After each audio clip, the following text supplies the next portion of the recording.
नमस्कार, मैं श्यामगिरी। आप देख रहे हैं टीएफडी इंडिया न्यूज 24। टीएफडी इंडिया न्यूज 24 में आप सभी दर्शकों का स्वागत है। एनडीए गठबंधन में टकराव हो गया। 22 सांसदों की एंट्री होगी और 16 की छुट्टी। नीतीश नायडू एनडीए से होंगे आउट। बड़ी अहम मुद्दा आ गया। अगर 22 सांसद आ रहे हैं, इसका मतलब आप दर्शक समझ रहे हैं कि अगर एनडीए गठबंधन के अंदर 22 नए सांसदों की एंट्री होने वाली है, इसका मतलब 20 जो टीएमसी के आए और 42 हो जाते हैं, 42। अगर 30 चले भी गए तो क्या फर्क पड़ता है। लेकिन 30 की बात ना करके 16 की बात करें कि 16 गए और 42 आए। इसे ही कहते हैं अपना काम बनता तो भाड़ में जाए जनता। यह भारतीय जनता पार्टी है भाई। यह अपने काम को बनाने के लिए पता नहीं कितने राजनीतिक दलों को कुचल डालेगी। और यही आरएसएस की सोच है और यही मोदी शाह की सोच है। यह असलियत है। अब ऐसे में इंडिया गठबंधन तो टूट ही चुका है और टूट ही रहा है, तभी तो एनडीए का कुनबा बढ़ रहा है। नहीं टूटता तो गठबंधन, तो एनडीए गठबंधन का कुनबा कैसे बढ़ता, यह तो बात हकीकत है। लेकिन जिस स्टालिन की बात की जा रही है कि स्टालिन अब भारतीय जनता पार्टी के साथ आ जाएंगे, तो अभी तक तो स्टालिन भारतीय जनता पार्टी को पानी पी कर कोस रहे थे। तमिलनाडु के अंदर भारतीय जनता पार्टी एडीएमके के साथ में थी। एडीएमके इसका अहम सहयोगी दल था तमिलनाडु में, काफी सालों से था। दो लोगों की पार्टी, करुणानिधि और के ललिता। अब ऐसे में स्टालिन कांग्रेस के साथ और एडीएमके अन्ना द्रमुक वह भाजपा के साथ में, सालों की ये हिस्ट्री है। लेकिन डीएमके जो स्टालिन की है वह पहले भी भारतीय जनता पार्टी के साथ रह चुकी है, ऐसा नहीं है कि नया है। लेकिन जिस डिलिमिटेशन बिल पर तमिलनाडु से स्टालिन डिलिमिटेशन का विरोध कर रहे थे और पूरे साउथ में एक आंदोलन खड़ा कर रहे थे, पूरे साउथ की बात कर रहा हूं, आंदोलन खड़ा कर रहे थे। तेलंगाना, कर्नाटका, आंध्रा में चंद्रबाबू नायडू, केरल, पांडिचेरी, तमिलनाडु, सबको इकट्ठा करके मीटिंग कर रहे थे कि इस पर समर्थन नहीं देना है सरकार, जबकि चंद्रबाबू नायडू भारतीय जनता पार्टी के साथ थे, एनडीए के हिस्सा थे। तभी भी चंद्रबाबू नायडू ने डिलिमिटेशन बिल पर इस सरकार का साथ दिया, वोट किया, जबकि पूरा साउथ विरोध में था। अब मोदी सरकार डिलिमिटेशन बिल पास नहीं करा पाई, फिर ला रही है मानसून सत्र में। तो जिसने विरोध में वोट डाला, बड़ी ध्यान से समझिएगा आप दर्शक, जिसने विरोध में वोट डाला इस बिल के, वही व्यक्ति अगर इस बिल के सपोर्ट में आ जाए और बाद में इसकी खूबियां बताने लगे, तो समझ लीजिए वह कितना बड़ा गद्दार है और कितना बड़ा धोखेबाज है। वह 2 हालातों में या 3 हालातों में आ सकता है। पहला, या तो वह बिक गया पैसों पर, दूसरा ईडी सीबीआई, और तीसरा कनपटी पर। इन 3 हालातों में आदमी पलटता है और इन्हीं 3 हालातों में वह कंप्रोमाइज भी होता है। अब ऐसे में डीएमके चुनाव हार गई और स्टालिन जो मुख्यमंत्री थे वह खुद भी अपना सीट हार गए, खुद भी नहीं जीत पाए। ऐसे में 5 साल तक स्टालिन क्या करेंगे। और अब जो तमिलनाडु में विजय थलापति की सरकार जो टीबीके की आई है, उसके सामने आने वाले चुनाव में डीएमके टिक पाएगी ऐसा संभव नहीं लग रहा है। ये डीएमके जो एनडीए गठबंधन की हिस्सा थी पूरी तरह से टूट गई, और भारतीय जनता पार्टी जो अपना पैठ नहीं बना पाई और एडीएमके खत्म हो गई, उसके 27 लोग उस पार्टी को छोड़ के चले गए। 47 विधायक चुन करके आए, 27 चले गए और 20 बचे हुए। तो अन्नामलाई जो भारतीय जनता पार्टी के प्रदेश अध्यक्ष थे, उन्होंने इस्तीफा दे दिया। इस्तीफा दे दिया या इस्तीफे की नौटंकी है। अन्नामलाई अपनी पार्टी बना रहे हैं, एडीएमके खत्म हो गई है, डीएमके चुनाव हार चुकी है, तो अन्नामलाई पार्टी बना रहे हैं। देखिएगा चुनाव आते आते भारतीय जनता पार्टी के सहयोगी दल बन जाएंगे। यह एक अलग कि भाजपा के साथ में नई लोग जुड़ रहे हैं इतना प्रयास के बाद भी, तो अन्नामलाई से तो जुड़ेंगे लोकल के नाम पर। यह एक शतरंज है भारतीय जनता पार्टी का, पहला चीज। दूसरा, स्टालिन 5 साल तक तो अब चुनाव नहीं होगा, गठबंधन टूट चुका है, एनडीए गठबंधन से बाहर हो चुके हैं, पार्टी चलानी है, फंड चाहिए, ऐसो आराम भी चाहिए, और कुछ ईडी सीबीआई का शिकंजा भी इनके ऊपर है। अब जब यह सारी चीजें हैं तो वह कंप्रोमाइज होते हुए नजर आ रहे हैं। इसी के तहत कहा जा रहा है, चर्चा इस बात की है कि महाराष्ट्र नहीं, दिल्ली नहीं, तमिलनाडु नहीं, मैंगलोर के अंदर गेस्ट हाउस में भारतीय जनता पार्टी के साथ बैठक हुई है। अब यह तो वक्त बता देगा, मानसून तक सब कुछ अपने आप खुलासा हो जाए। डिलिमिटेशन पर और वन नेशन वन इलेक्शन पर वह तैयार हो गए हैं, यानी कि 22 सांसदों की अलग एंट्री होने जा रही है का एनडीए गठबंधन के अंदर। अब 362 चाहिए भारतीय जनता पार्टी को। अब भारतीय जनता पार्टी की समस्या यह है कि आरएसएस फंस गया है। कर्नाटक सरकार ने नोटिस दिया है कि अपना रजिस्ट्रेशन दिखाइए। इस बीच दलित पर टिप्पणी करके दलित समुदाय को अपने से दूर करती जा रही है भारतीय जनता पार्टी, तो वोट बैंक इसके खसक रहे हैं। तो इसके यह जानती है कि 29 में अगर डिलिमिटेशन नहीं हुआ और वन नेशन वन इलेक्शन चुनाव नहीं हुआ तो हम चुनाव नहीं जीतेंगे, और नहीं जीतेंगे तो आरएसएस पर बड़े बड़े ताले लग जाएंगे और इन लोगों के लिए भी समस्याएं खड़ी हो जाएगी जो 12 सालों में लूट खसोट मचाई है, इस देश को तहस नहस किया है, छात्रों का भविष्य दांव पर लगाया है, सब पोल खुल जाएगा। अब दूसरा नंबर कहा जा रहा है कि इसमें एनडीए में जो घमासान मच रहा है, नीतीश कुमार यह समझ चुके हैं कि उनकी पार्टी तो टूटेगी आज नहीं तो कल। कार्यकारिणी की कल बैठक भी हुई तो बहुत सोच विचार हुआ, तो बाहर निकल करके बातें कुछ और हुई लेकिन अंदर कुछ और चली। वह हर पार्टियों में उनके पास विकल्प भी नहीं है, कहां जाएंगे।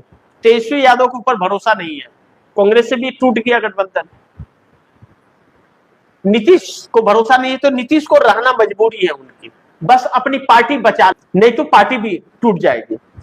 दूसरा, 16 सांसद निकाले जाएंगे। चंद्रबाबू नायडू को कहा जा रहा है, कह दिया गया है कि आप या तो अपने सांसदों का विलय कर दो या भाजपा का सामना करने के लिए तैयार रहो। अगर यह बात है तो मतलब दमन का रास्ता सिर्फ विपक्ष के लिए नहीं, सहयोगी दलों के साथ भी किया जा रहा है। और मैं बहुत पहले कहा था कि नीतीश के बाद नायडू का ही नंबर है, तो नीतीश तो किसी तरह बचे हुए हैं लेकिन नायडू खत्म हो जाएंगे, इस बात से इनकार नहीं कर सकते। दूसरा बड़ी महत्वपूर्ण है, तो यह मान लिया जाए कि नायडू के साथ यह धोखा है। धोखा नाम के शब्द के लिए कोई जगह नहीं है भाजपा में। क्योंकि सिर्फ धोखा ही है और कुछ है ही नहीं। तो यह शब्द कहना बेईमानी होगा, धोखा का भी अपमान होगा।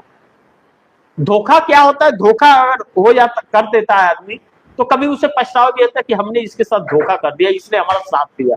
लेकिन यह पछतावा नहीं, शान की बात है कि देख तेरे को मैंने बोला था ना, मेरे साथ रहा, वरना तुझे सिखा दूंगा। सिखा दिया ना, खत्म कर दिया।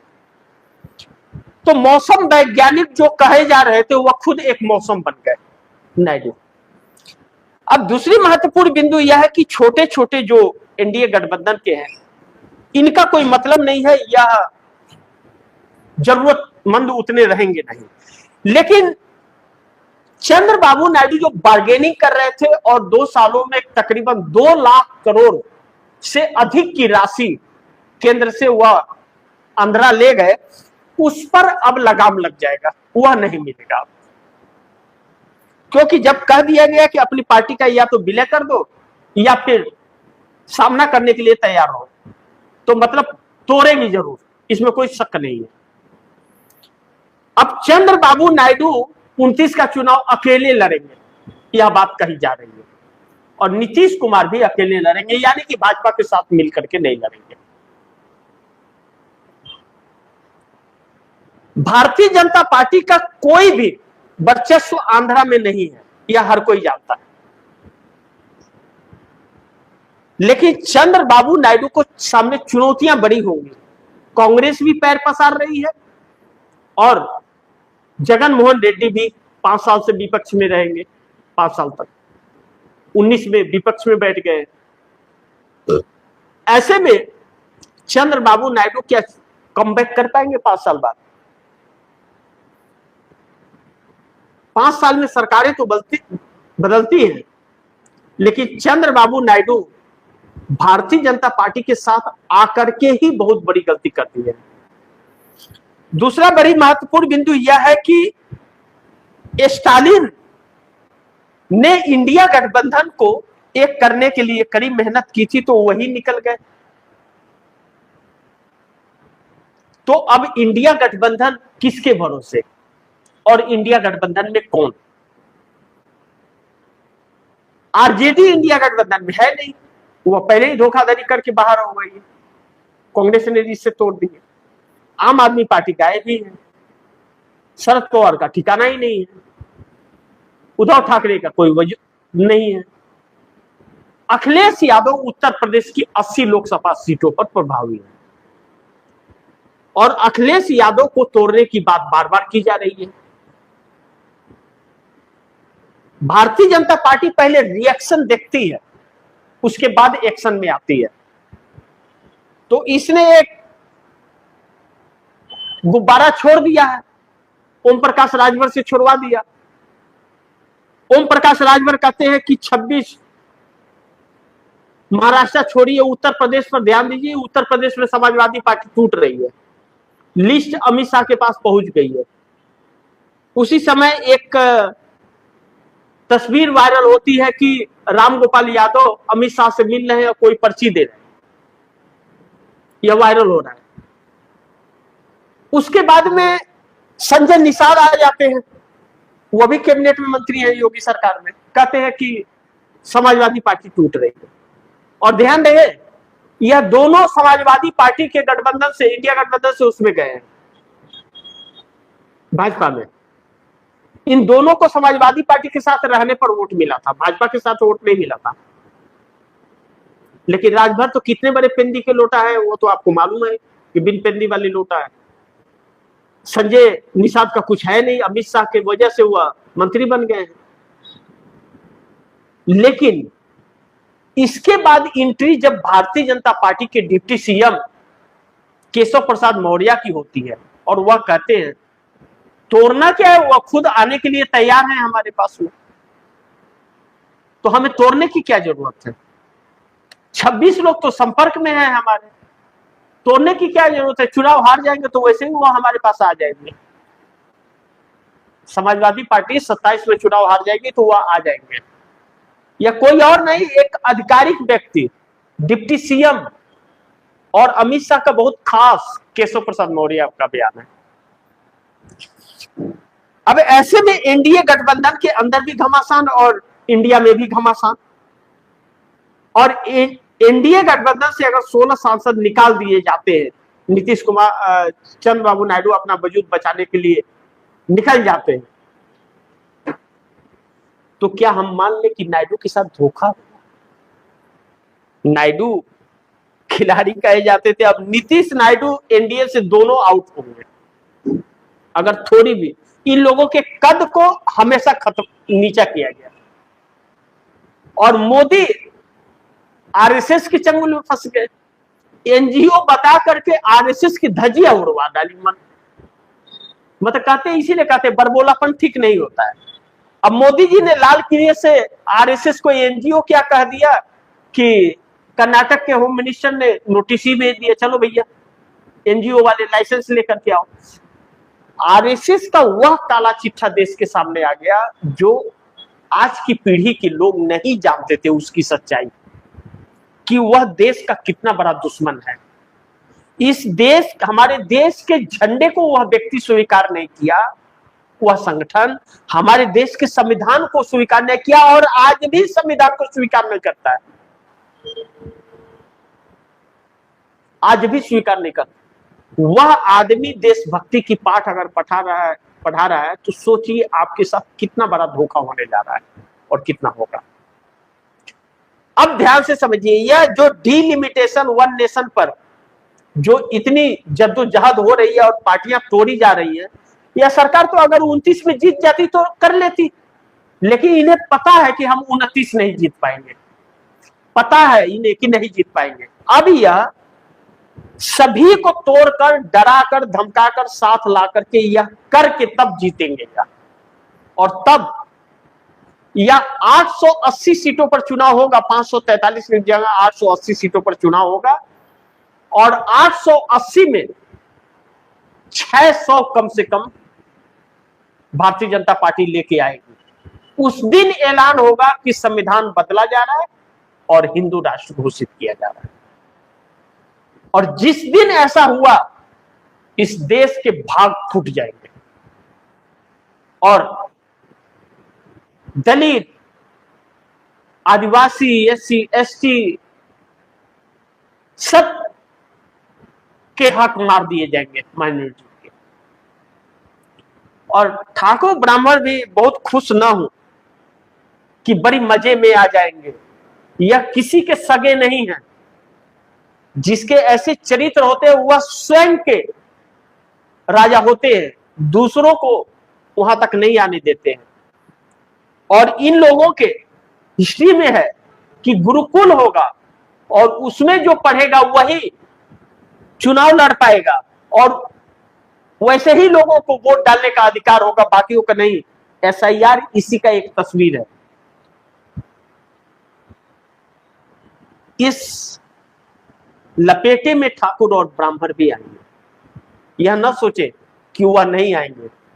आज उनके सपोर्ट की जरूरत है तो उनकी यह बात कर रहे हैं और कल जब इनकी राजसाहत आ जाएगी तो उन्हें भी अपना गुलाम ही बना के रखेंगे। अब ऐसे में गुरुकुल में तो हर कोई पढ़ भी नहीं पाएगा। कैसे पहले के वक्त होता था कि ज्ञान नहीं दिया जाता था हर वर्ग। अब ऐसे में एनडीए गठबंधन के छोटे छोटे दल जो हैं वह डरे और सहमे हुए हैं।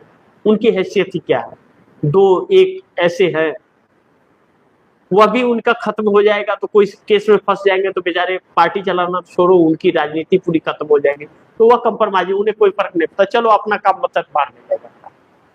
अब ऐसे में देश की जनता को यह सोचना पड़ेगा कि हम किसके साथ खड़े हों। इन क्षेत्रीय दलों को वोट देकर और इनके सांसदों को चुनकर आपने क्या पाया और क्या खोया। जब आपने उन्हें भाजपा के खिलाफ वोट दिया तो वह अपनी राजनीति सेकने के लिए भाजपा के ही साथ चले गए। इसीलिए जो न बिके, जो इनका मुकाबला करे उसे वोट दें। फैसला आप कीजिए कि इन क्षेत्रीय दलों को से क्या फायदा हुआ कि इनको वोट दे के, इनके सांसदों को चुनाव की इनको ताकत दे करके, यह एकजुट 240 सांसद इंडिया गठबंधन के हो के भी एक नहीं है, और सब इन्हीं के भाजपा के ही साथ चले गए। जब कांग्रेस ने 3 बार सरकार गिराने की कोशिश की तभी भी यह धोखा दिए, पर्दे के पीछे भाजपा का ही साथ दिए बोल के आज मोदी हैं, और यह स्थिति है। बाकी आप दर्शक क्या सोचते हैं, आप दर्शकों की क्या राय है, क्या सुझाव है, कमेंट बॉक्स में जरूर दीजिएगा। इस खबर को ज्यादा से ज्यादा शेयर कीजिएगा, अपने दोस्तों को भी कहिएगा आगे शेयर करें, और आपने टीएमडी इंडिया न्यूज 24 को सब्सक्राइब नहीं किया, सब्सक्राइब कर लीजिए, अपने दोस्तों को भी कहिएगा सब्सक्राइब करें। मिलते हैं अगली खबर के साथ, तब तक के लिए नमस्कार।